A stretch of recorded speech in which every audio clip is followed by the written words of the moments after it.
안녕하십니까. 허관용입니다. 오늘은 전처리, 현기성 소화와 연계된 탈수 공정과 배출 폐수의 최적화에 관하여 그 두 번째 시간을 이어가겠습니다. 본론에 들어가기 전에 지난 에피소드에서 다뤘던 핵심 내용을 먼저 정리해 보겠습니다. 이 업계는 지난 50여 년 전부터 지금까지도 현기성 소화의 기초 원리를 충분히 이해하지 못하고 있고, 그런 상태에서 소화조의 설계를 해왔습니다. 다시 말해서 생물학적 반응 원리보다 구조 기계 중심의 획일적 설계가 우선되고, 그럼에도 많은 연구 개발자들은 이런 설계가 정상이라고 착각하고 있는 것 같습니다. 쉽게 말해 소화조에 미생물을 식동하니까 당연히 생물학적 설계다라고 생각하는 것 같습니다. 하지만 이것은 생물학적 설계의 본질을 전혀 이해하지 못하고 있는 겁니다. 미생물을 넣었다고 해서 생물학적 설계가 되는 것은 절대 아닙니다. 생물학적 설계가 의미하는 건 다음과 같습니다. 어떤 미생물이 어떤 농도와 부피로 어떤 체류 시간과 유기물 보호 조건 하에서 워시아웃 없이 안정적으로 유지될 수 있는지, 이 모든 요소를 계산하고 검증하고 운전하고 제어하는 체계적인 전 과정입니다. 소화조 크기를 정해놓고 미생물을 집어넣는 것이 생물학적 설계가 아닙니다. 이 과정에서 가장 중요한 핵심 변수는 딱 두 가지입니다. 첫 번째는 미생물 수율, 두 번째는 최대 비증식 속도, 다시 말해서 Specific Growth Rate, Maximum Specific Growth Rate입니다. 이 두 값이 도출되어야만 식종 미생물의 농도, 소화조의 유효 용량, 그 부피, 티류 시간, 최적 유기물 포화, 워시업 방지 조건, 즉 생물학 설계의 모든 요소가 결정되는 것입니다. 따라서 과학적으로 도출된 수율과 최대 미증식 속도에 기반한 설계만이 정상적인 현기성 소화조 설계라고 할 수 있습니다. 정리하면 미생물을 식품했다는 것은 출발점일 뿐이며, 진짜 생물학적 설계는 미생물이 유지되는 조건을 규명하고 실험적으로 확인하며 운전 단계에서 지속적으로 관리하는 것입니다. 본질은 전혀 그렇지 않습니다. 미생물을 투입하면 생물학적 설계가 끝났다고 생각하기 때문에 정작 중요한 요소인 미생물 농도와 부피, 최적 유기물 부하, 워시아웃 현상, 암모니아성 질소로의 전환, 알칼리도와 유기산 균형 등이 모든 기본 원리를 완전히 놓치고 있습니다. 이러다 보니 대기업은 대안을 제시하지 못하고, 대학은 기업이 만든 소화조에서 나온 결과 데이터만 분석하는 수준에 머물러 있습니다. 환경부는 실패를 인정하지 않는 채 농도를 희석하는 방식의 통합 바이오를 마치 해결책처럼 추진하고 있습니다. 하지만 이 방식은 워시아웃을 더 심화시키고 국고 낭비를 더 크게 만들 수 있는 위험한 발상입니다. 오늘 이 영상을 통해 누구를 비난하려는 것이 아니라 과학적 접근을 통해 문제를 정확히 짚고 어디서부터 바로 잡아야 하는지 그 방향을 말씀드리려는 것입니다. 먼저 전처리 공정은 왜 중요한지 말씀드리겠습니다. 입자의 미세 분배는 최적의 현기성 소화를 유지하기 위한 기본 조건입니다.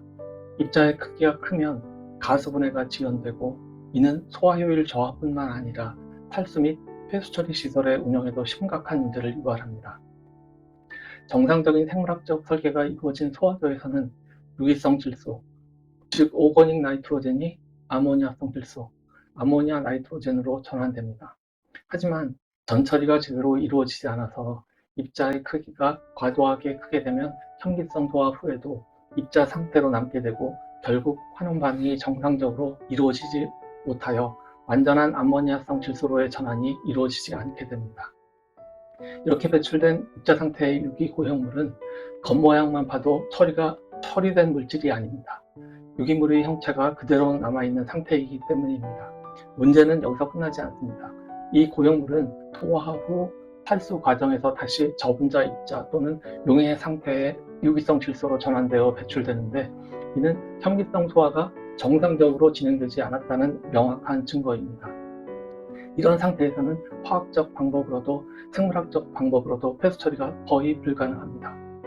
또한 입자 상태의 유기물이 존재하면 유기산 농도나 바이카보네이트 알칼리니티 데이터를 통해 상태 판단이 가능하긴 하지만, 고형물이 섞여 있기 때문에 정확한 측정을 방해하는 요인이 되기도 합니다. 즉 전처리도 현기성 소화도 제대로 안 되면 에너지 생산성이 극단적으로 저하될 수 있고 유기물 함량 증가로 탈수도 안 되고 폐수 처리도 어렵게 되는 등 이 세 가지 문제가 동시에 발생이 됩니다. 다음은 현미성 소화조의 생물학적 설계 오류에 관한 문제입니다. 앞선 에피소드에서도 말씀드렸듯이 소화조의 설계 오류는 유기성 폐기물의 종류에 따라 불과 1에서 6개월 만에 전체 미생물의 약 50%가 워시아웃되는 결과를 초래합니다. 이렇게 미생물이 지속적으로 유실되는 상태에서 운영을 계속하게 되면 소화액소, 유기성 질소, 즉 처리되지 않은 유기물 함량이 점차 증가하게 됩니다. 문제는 여기서 본격적으로 드러나게 됩니다. 유기물 비율이 높아질수록 탈수성은 급격히 악화되고 그 결과 함수율이 약 86%에 이르는 탈수 케이크가 배출됩니다. 하지만 이걸 탈수 케이크라고 부르기조차 민망합니다. 실제로는 고농도 유기성 폐기물 덩어리에 가깝습니다. 즉, 유기성 폐기물을 처리해서 다시 유기성 폐기물을 만들어내는 구조가 되는 겁니다. 따라서 소화조의 설계 오류로 인한 미생물 유실은 에너지 생산량이 낮아지는 문제가 아니라 탈수 공정 전체를 붕괴시키고 폐수 처리 공정까지 완전히 무너뜨리는 핵심 원인이 되는 것입니다. 결국 이는 단순한 효율 저하가 아니라 폐수 처리 시설까지 주기적으로 셧다운이 반복되어 플랜트 운영 자체가 불가능해지는 치명적인 문제로 이어집니다. 바로 이것이 잘못된 전처리와 현기성 소화조의 생물학적 설계 오류로 인해 발생되는 문제들입니다. 세 번째로는 폐수 처리의 한계와 법적 배출 허용 기준 준수에 대한 문제에 대해 말씀드리겠습니다. 모든 폐수 처리는 유기성 질소가 용해성 또는 이온 상태의 아모니아성 질소로 전환되었다고 가정한 상태에서 설계가 되어야 하는데 유기성 질소가 그대로 유입된다면 화학적, 생물학적 어떤 공정을 적용하더라도 정상적인 처리는 불가능합니다. 음식물류 폐기물이 2배로 희석되어 소화조로 유입될 경우 총 질소 농도는 약 2,500mg/L 수준입니다. 이를 처리한 후에 법적 배출 허용 기준은 60mg/L이지만 대기업들은 처리가 어렵다는 이유로 말도 안 되는 수준의 농도인 800에서 1100mg/L의 범위에서 배출하겠다고 지자체와 협의하였습니다. 그러나 이 수치는 실질적으로 음식물류 폐기물이 전처리 과정에서 2배로 희석된 결과이기 때문에 실제 음식물류 폐기물의 처리량을 기준으로 배출되는 총 질소 농도는 1600에서 2200mg/L에 이릅니다. 그런데 저는 이조차도 신뢰하기가 좀 어렵습니다. 왜냐하면 치료 시간이 각각 20일에서 20일, 30일인 소화조의 경우 60에서 75일 정도의 미생물의 약 50% 정도가 유실되기 때문입니다. 결과적으로 미생물의 양, 즉 농도와 부피는 정상 설계 기준의 약 25% 수준에 불과하기에 유기성 질소의 약 75%는 소화조에서 처리되지 못한 채 배출되는 셈입니다. 이러한 조건에서 화학적, 생물학적 공정을 추가로 거친다고 해도 총 질소 농도는 2배 희석된 상태의 농도 2500mg/L 곱하기 2의 약 75% 수준에서 남게 됩니다. 따라서 실제 배출되는 농도는 희석하지 않았을 경우로 보면 약 3750mg/L에 달하게 됩니다. 이 역시 결국에는 유기성 폐기물의 총 질소 농도와 같아지는 수준에 이르게 될 수 있다는 점입니다. 네 번째, 유기성 폐기물 에너지와 플랜트는 제도적 문제와 구조적 한계를 드러내고 있는데 이러한 상황을 보면 환경부는 책임에서 자유롭지 않습니다. 지자체와 대기업이 비정상적인 폐수 배출을 묵인하고 있기 때문입니다. 대학은 중요한 자문을 해야 할 입장이지만 소화조의 생물학적 설계 원리를 제대로 이해하지 못해 평면적인 데이터 분석에만 머물러 정상적인 역할을 하지 못하고 있습니다.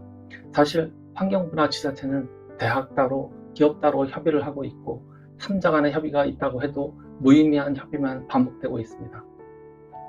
결국 이런 구조적 문제는 셧다운으로 인해 지금까지도 그래왔지만 시설의 재설계 없이는 정상적인 에너지 생산은 고사하고 국민의 세금과 국고는 계속해서 낭비될 겁니다.